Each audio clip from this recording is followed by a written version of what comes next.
Boa noite a todos. Sejam todos bem-vindos à casa de Leon Denis. Sintam-se todos abraçados, encarnados e desenvolvidos. E quem vai conduzir o estudo é o nosso companheiro Caetano Almeida.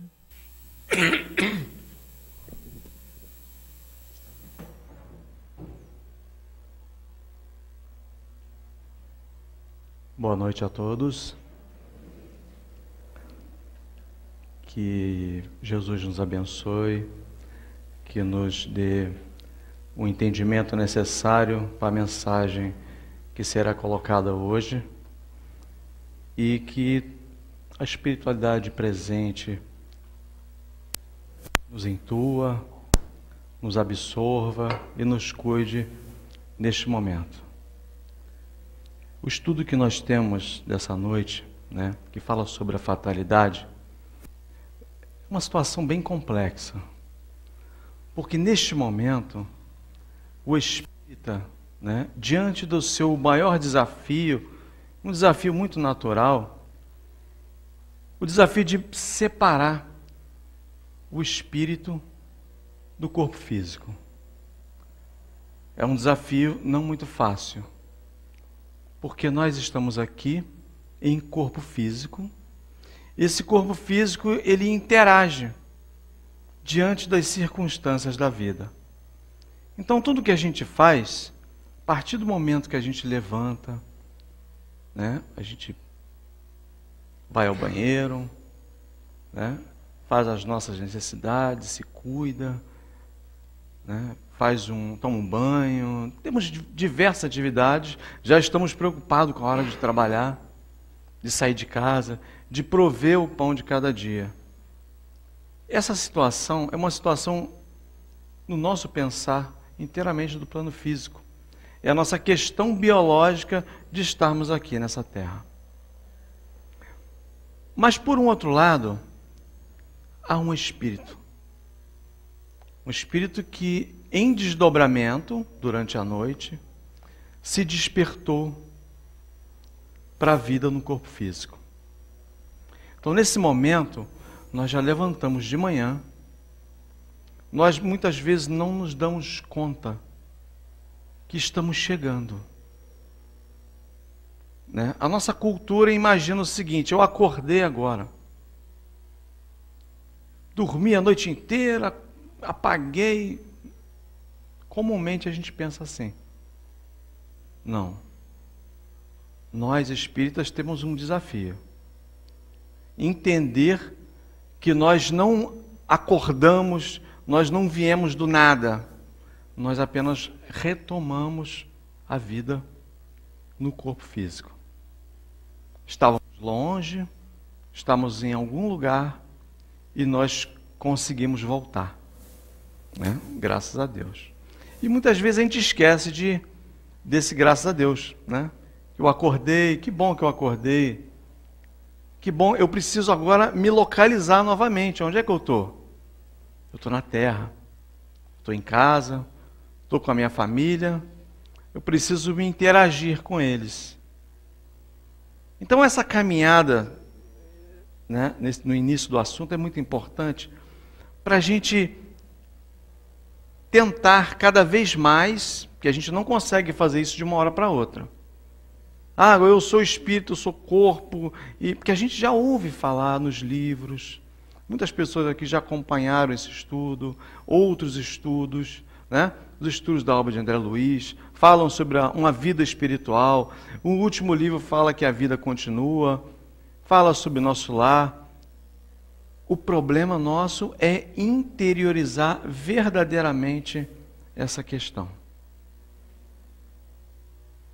Não é muito fácil. Muitas vezes nós temos o desafio de ter a informação, mas vivenciar a informação já é uma questão mais dificultosa.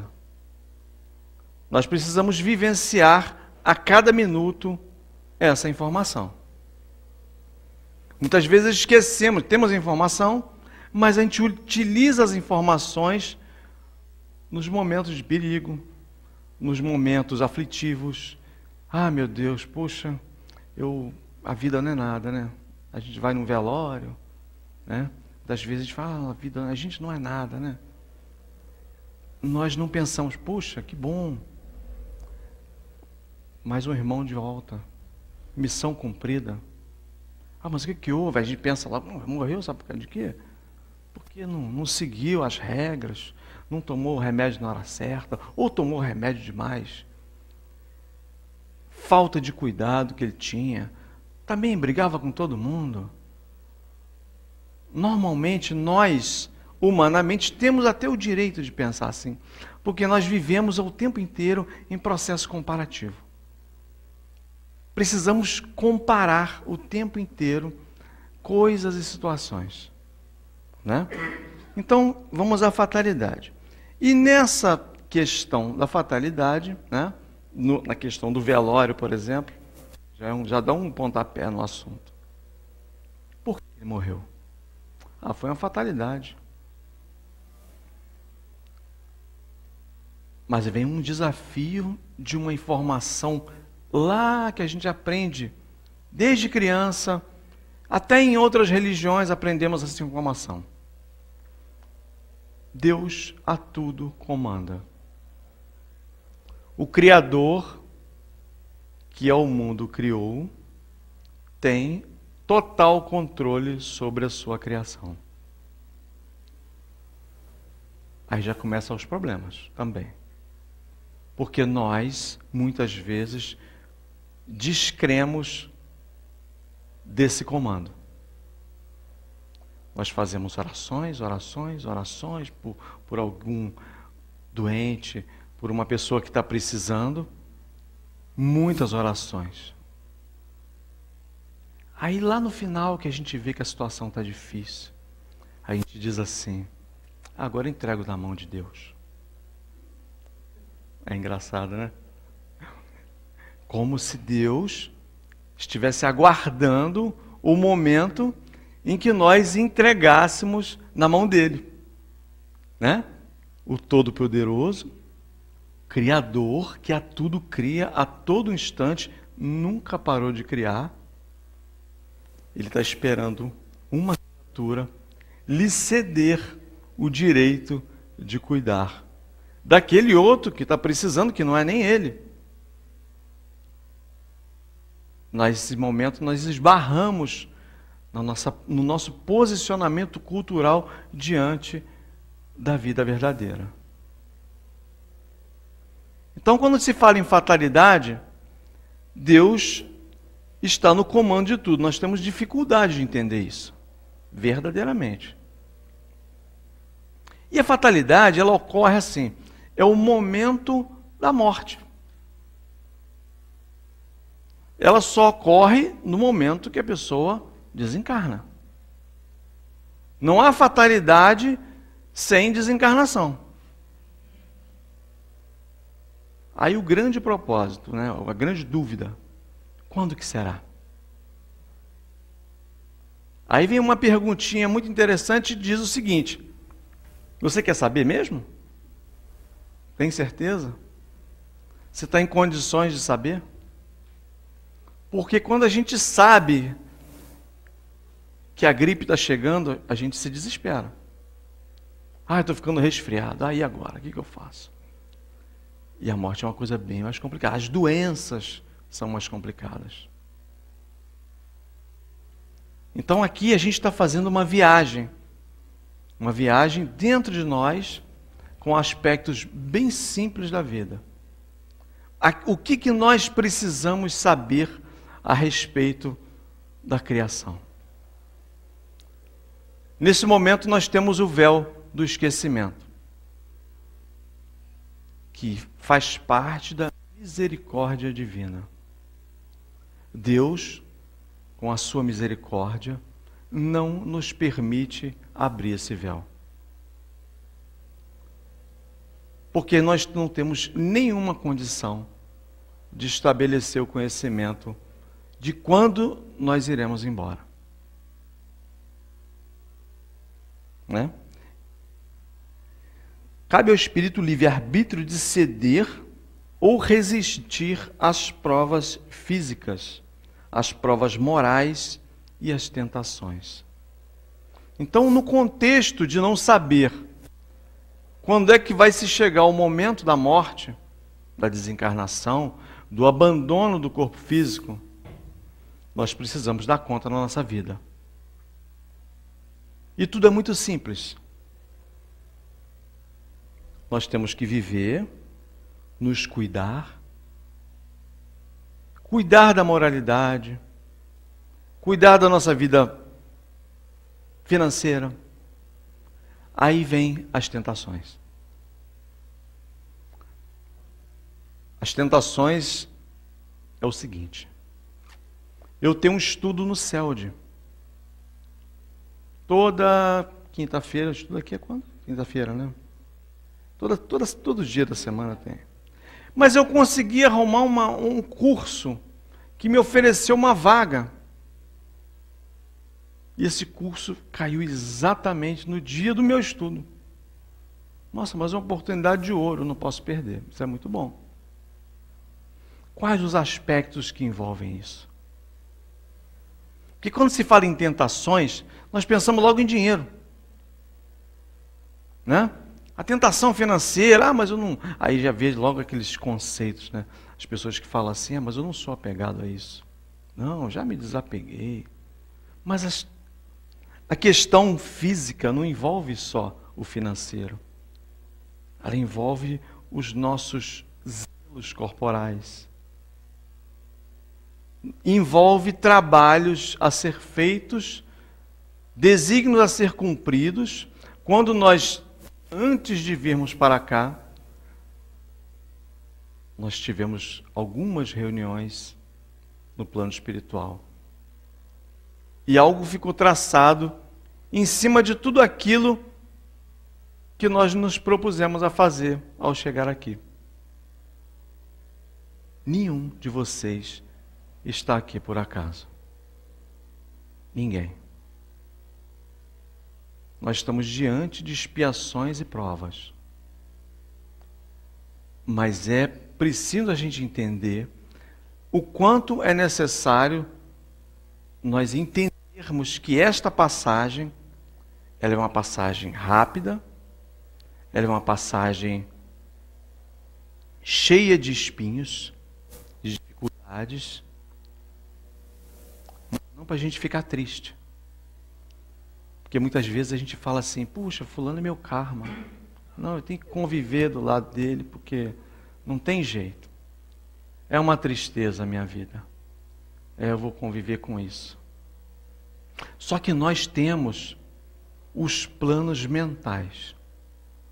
A nossa mente, nós vivemos, nós respiramos, nós nos alimentamos de tudo aquilo que a gente pensa.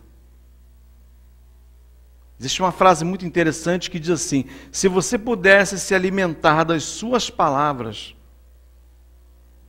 será que você morreria envenenado? Porque a palavra, ela é dita quando o pensamento já ocorreu. Então, quando se fala em palavra, nós estamos falando do eu interior. Mais do que o eu interior, mais do que o processo mental.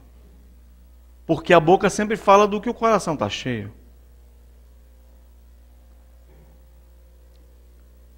Está parecendo um sermão de chamamento, né? Mas é mais ou menos isso. Porque os livros estão aí, nós estamos aprendendo a doutrina, nós estamos nos absorvendo de conhecimentos. Como está o nosso processo mental?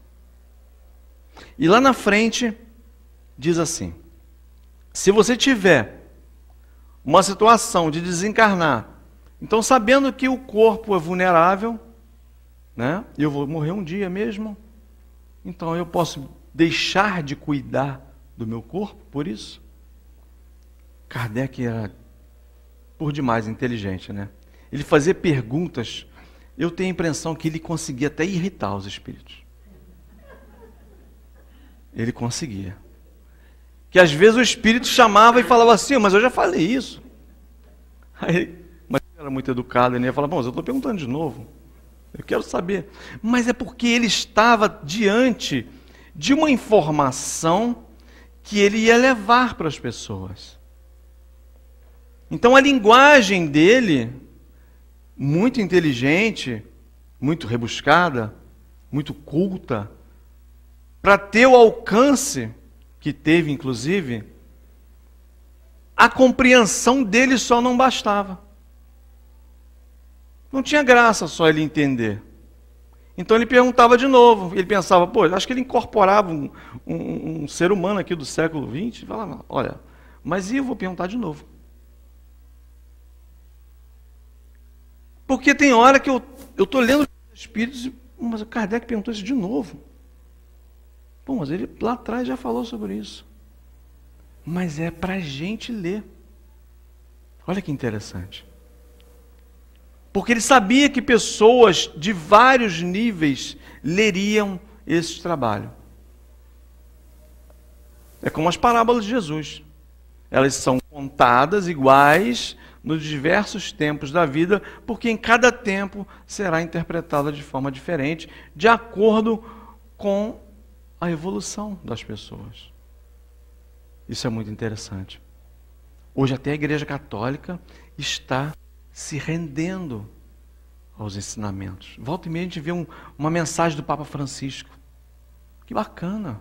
Nossa, o Papa Francisco pensa assim? Aliás, os papas pensam assim? Passou a pensar? Ou será que já pensavam? Ou pensavam, mas não falavam?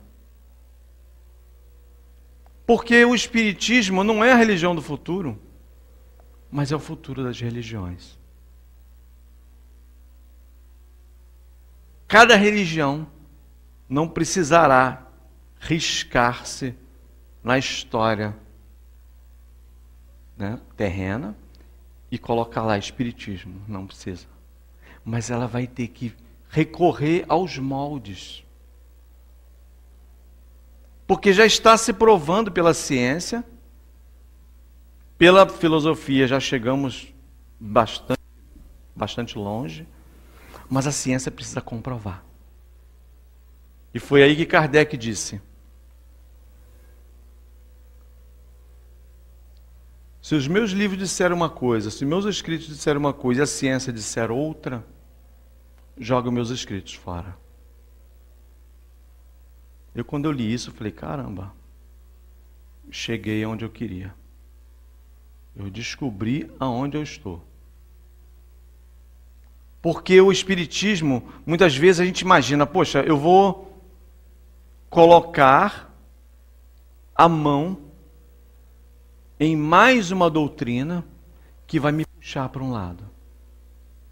E a gente vê claramente o próprio codificador, o próprio desenvolvedor da doutrina, abrir mão de tudo o que ele teria feito em nome da criação divina. Então, a intenção dele nenhuma era superar a nada. Era apenas de ser um portador de uma verdade. Uma verdade a ser raciocinada, a ser pensada, e chegar-se a conclusões, cada um por sua conta. O Espiritismo é uma coisa tão bacana que nós não precisamos decorar e falar para as pessoas qual foi a pergunta. Não. Muitas vezes está conversando com alguém e nós falamos sobre um determinado assunto e claramente a pessoa percebe que aquilo não tem como ser de outra forma. E vamos lá à fatalidade. Do que lhe serviria a inteligência se seus atos estivessem dominados pela força do destino? Seria a destruição de toda a liberdade moral, a fim de responsabilizar o homem pelo seu bem ou mal, seus crimes ou virtudes. Interessante que mesmo diante da morte iminente, da morte invariável, da morte que ninguém vai escapar, nós temos o livre-arbítrio. Mas como é que Deus pode dar um livre-arbítrio para você se algo parecido com um determinismo já está resolvendo isso? Porque nós precisamos, através do processo mental, nos cuidarmos e manter a esperança. Porque sem a esperança, nós não chegaremos a lugar nenhum. Nós viemos aqui nos ajustar.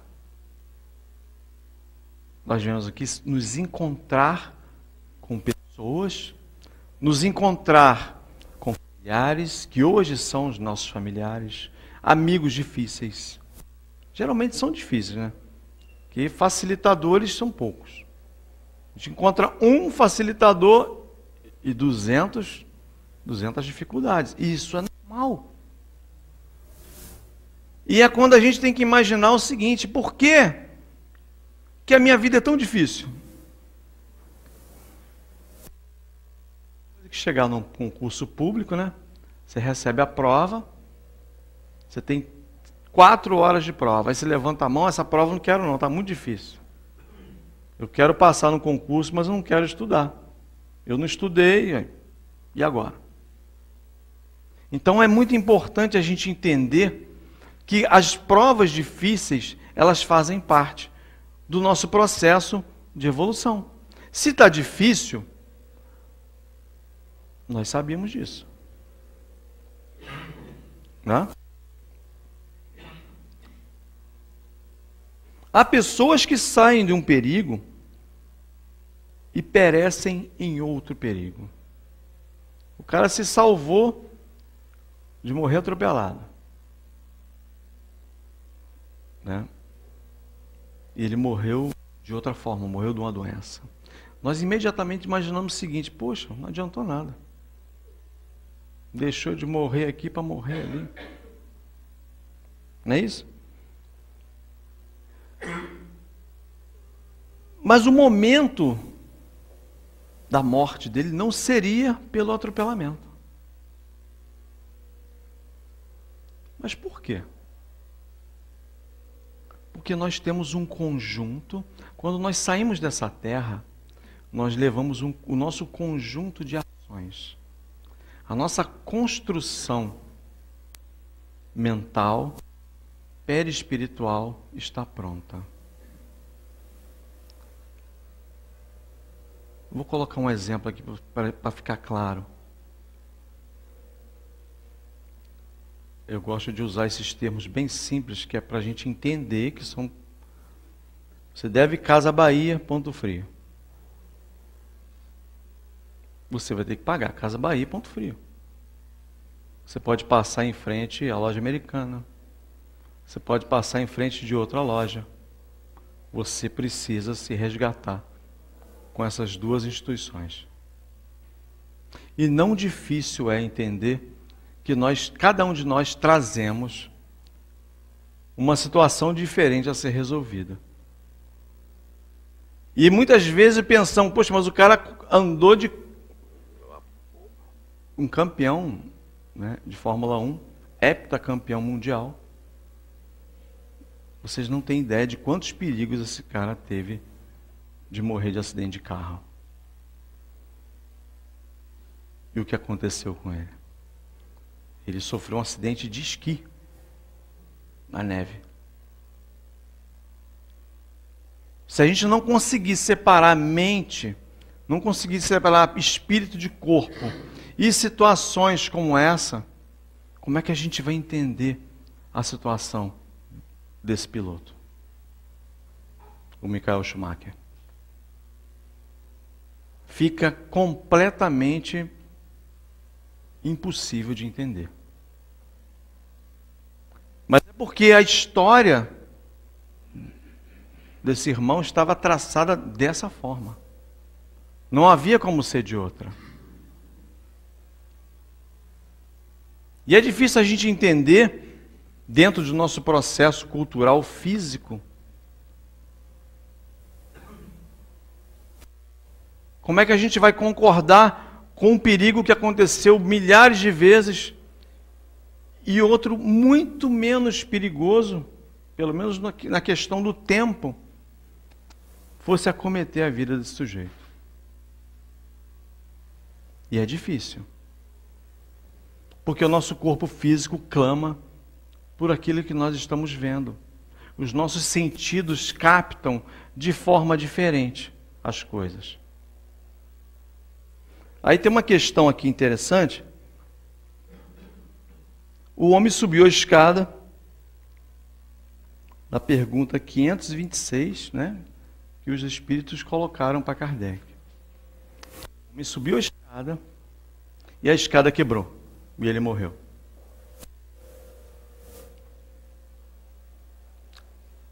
Os espíritos quebraram a escada? A resposta é interessante. Os espíritos não têm ação sobre a matéria. Eles não podem derrogar as leis da natureza. Mas pôde intuir ao homem subir em uma escada mal conservada ou que não suportasse o seu peso. Então nós pensamos assim, poxa, mas foi o espírito que quebrou aquilo. Não, porque ele não quebra, ele não faz isso. Ele não pode derrogar as leis. Mas ele pode nos intuir. Falta de cuidado. Ele pode nos intuir a imprudência. E a gente subir e cair. Né? O cara tomou uma porção de tiro. Alguém chegou e atirou no rapaz. E ele não morreu. Os espíritos desviaram as balas? Não. De acordo com as leis da física, o projétil ele tem uma relação de velocidade e direção. No meio do caminho nada pode acontecer. Mas ele pode intuir pessoas. Eles têm ação sobre pensamentos e processos mentais. Então ele pode ofuscar a visão de quem atirou. Ele pode fazer o outro cara tropeçar. O cara não olhou uma pedra, caiu, o tiro passou. São situações que estão ao comando do Criador. Mas os espíritos, neste caso, eles podem influir. Mas só influem nas nossas mentes. E é através desse pensamento que nós entendemos como é importante nos mantermos vigilantes. Porque a gente vai voltar lá de novo. Como é que a gente consegue firmar compromissos na nossa vida diante das dificuldades, diante das facilidades materiais, e a gente não se dar conta de que pode ter alguma coisa aí mexendo com a gente. Isso é muito importante. O trabalho não pode parar.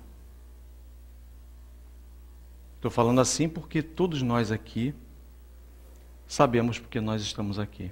Ninguém está aqui por acaso. Ninguém frequenta essa casa por acaso ou frequenta outras casas espíritas por acaso. Isso é muito importante, a gente manter o pensamento firme.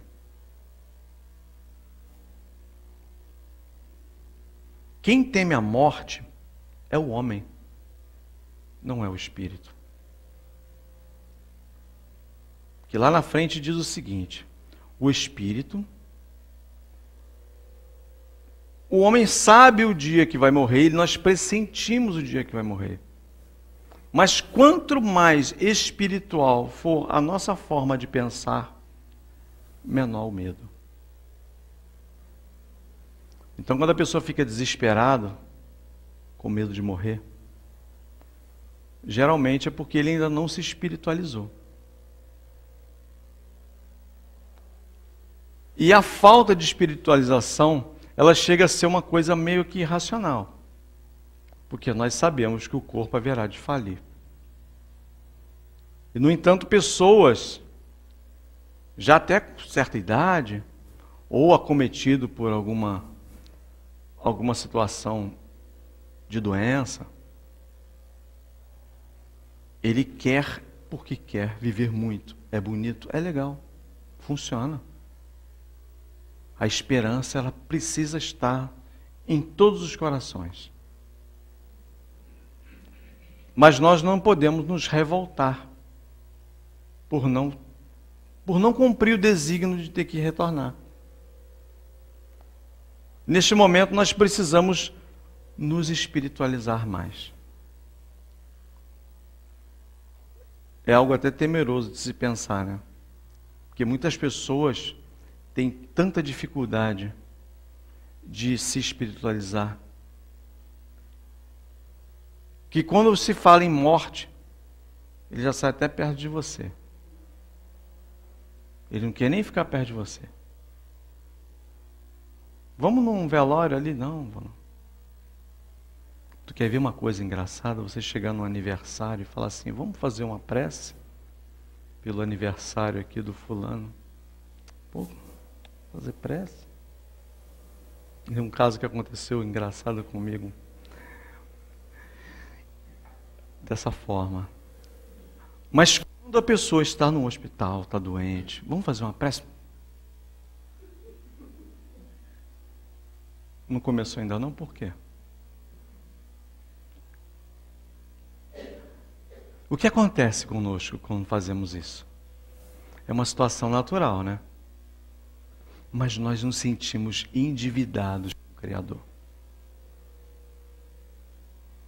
Tem pessoas, às vezes, do movimento espírita, que a gente conhece várias, que quando ficam doentes, não quer nem falar com os outros que está doente. Por quê?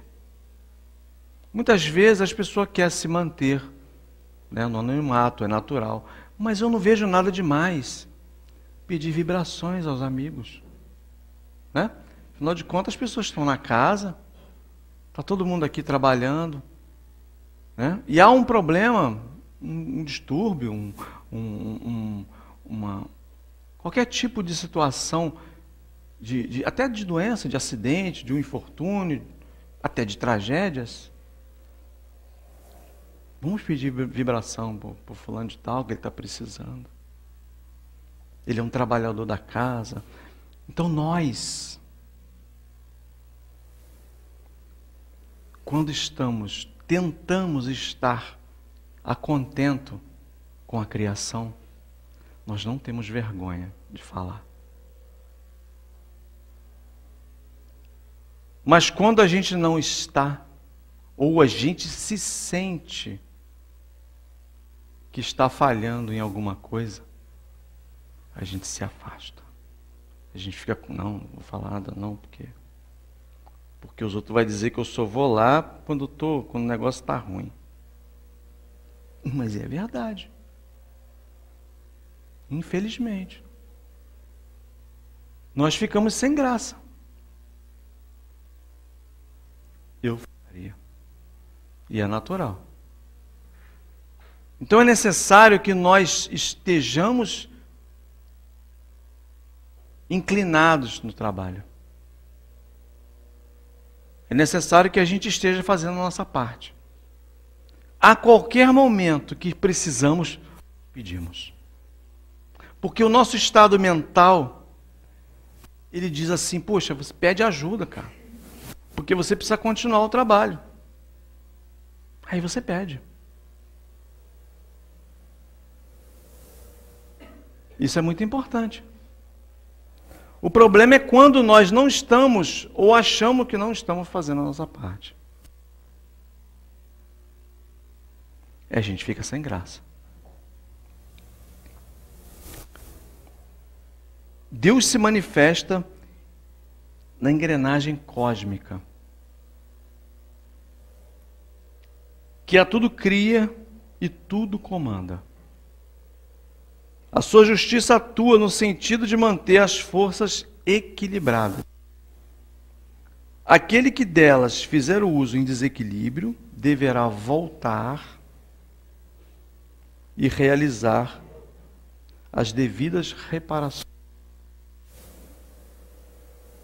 Refrigerante no chão, vai limpar. Hoje em dia não se usa mais isso, né? Mas antigamente usava. Né? Jogou no chão, pega. E nós, quando cometemos falhas morais, nós vemos lá em Brasília, né? Não vale nem a pena comentar. Então, nós temos as falhas morais, as pessoas, elas têm problemas em entender tudo isso. E nós orquestramos, através das nossas redes sociais, as nossas indignações, os nossos problemas. Meu filho hoje me deu uma notícia que teve um site que disse o preço de uma televisão errado. A televisão parece que era 2.500 e pouco, saiu por 250 e pouco. As pessoas entraram lá e na loja fizeram um escândalo, quiseram comprar. Isso foi para os jornais lá fora. Isso para a gente entender como é que funciona o contexto moral de muitas pessoas. As pessoas foram e muitos compraram a televisão porque o Procon obrigou. Isso foi parar nos jornais lá fora e deram opinião. A opinião foi a seguinte: os países têm os governantes que se sintonizam com a sua população. Resumindo assim. Então nós precisamos estar atentos a essa questão moral. Porque são essas questões morais que vão nos fazer nos avaliar diante dos processos de fatalidade. Porque muitas vezes, dependendo dos nossos sentimentos de falha, nós julgamos até que não merecemos viver. Não, já está na hora de eu ir mesmo. Porque a vida é assim.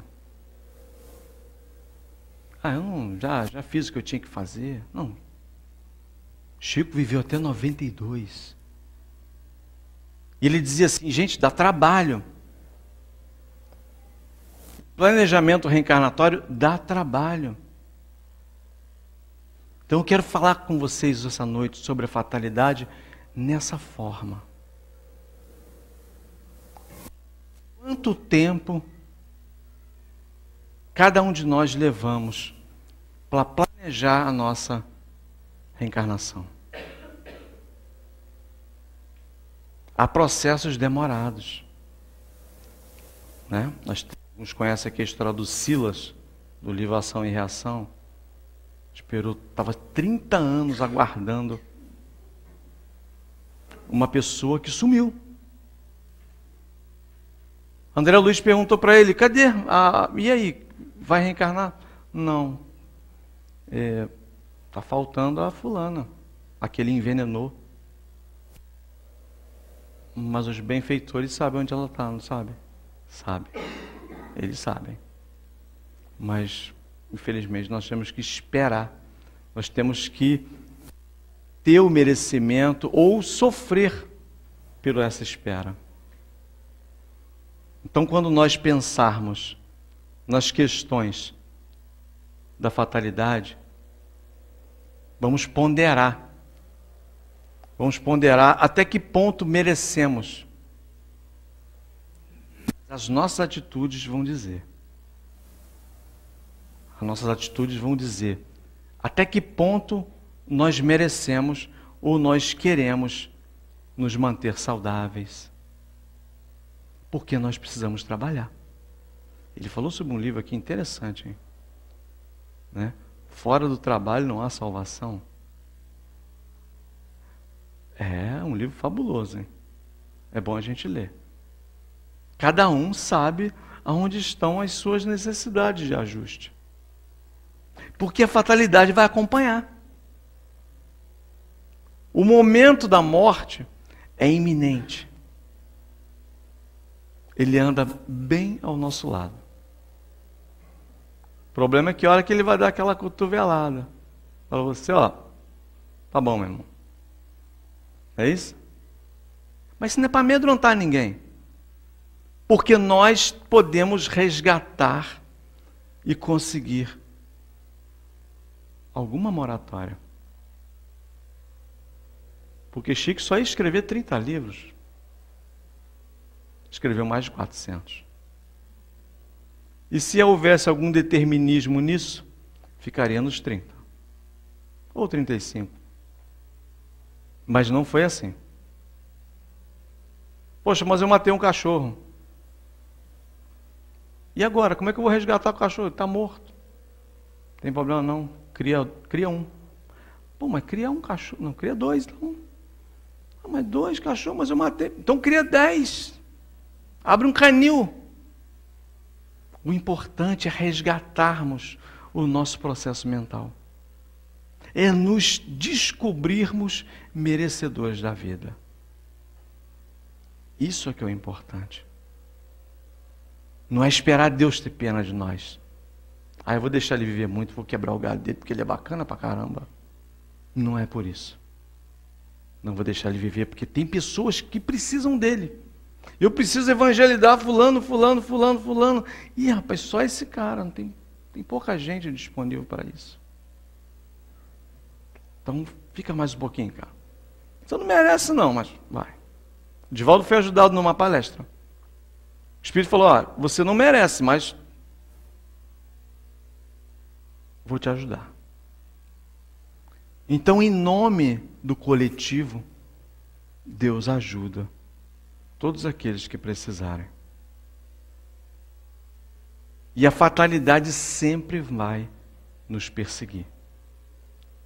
Os processos de saída do corpo, da desencarnação, a saída do corpo é toda noite. Não nos preocupemos.